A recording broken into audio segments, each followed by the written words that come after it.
Duane Dellóca, you've heard the voice. He does soccer, he does cricket, he does tennis, he does badminton, he does it all. He's one of the great voices of sports commentary. However, it's going to even be greater coming up.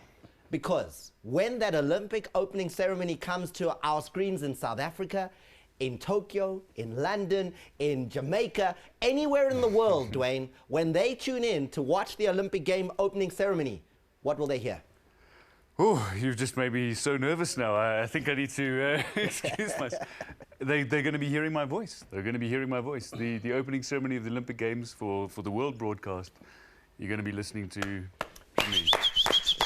If you're not listening to Duane Dellóca, what are you doing? What will you be doing? Duane, that is a huge accolade. Thank you. For a South African to be the voice on the world feed, not just for us here in South Africa. In television, we call it the world feed. This is the one that everyone plugs into, the whole world gets it, and Duane will be saying, welcome to Rio. Have you worked it out? I mean, are you nervous? What do you, what do you plan? Like, what's your, don't give it away, but have you planned? That's the thing, is I'm extraordinarily nervous. I plan. You know that behind the scenes, so you're not I don't have word. the talent of many other people, so I have to work hard to stay where I am. But I've planned relentlessly. I've spoken to people all over the world, and I've spoken to former commentators who've done events. I've spoken to Olympic athletes from all around the world as well, from New Zealand to Canada. I just want to get a sense of what it's like to be an Olympian, and I want to convey that to the world masses. I mean, I've always lived by a sense that I want to take any moment of reality and turn it into magic for at least one person. And I want to be able to do that for a world audience. I know you've done the research, because you're the man when it comes to research. Has a South African ever had the opportunity to be the voice of the opening ceremony? Not as far as I could find. What? Not for we should give you a gold medal just for that. I mean, Olympic gold medal. And it doesn't end there, Duane, because when the tournament ends, the Olympic Games, and also when the Paralympics come up, again.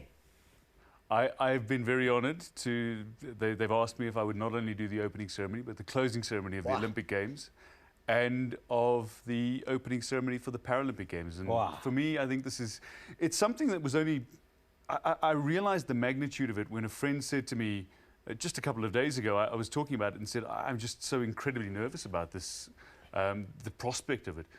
And he said to me, think about it this way.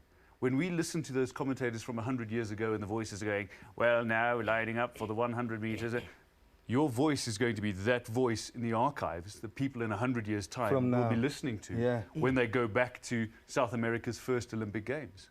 And it struck me then, I'm genuinely part of history. This is not the only first big thing that is done. When the 2010 World Cup was here, when that goal was blasted from that left foot of Simphiwe Tshabalala, whose voice was booming everywhere in the world, saying that South Africa has got the opening goal of the World Cup in 2010. This man's voice, I didn't hear it, I was there. I was there. You know what? I was pitch side. Sorry, Duane, I didn't hear you that day. I was here. You know what I was doing? I was hugging a FIFA official. And then this other FIFA official in a suit comes up, because there was one of the volunteers, taps her on the shoulder and goes, you're not allowed to celebrate your FIFA. She's like, I don't care. We're like, But yes, Duane. The things that Duane inspired. Duane, we appreciate what you're doing for South African sport, flying the flag high for the country at the Olympic Games to the biggest audience ever. You have done it. You will do it. Make holes, eh? Just make sure that just for the throat. We need you clarity. That's the key. Honey and lemon. Honey and lemon. All of that. That's we need that voice to say silky smooth.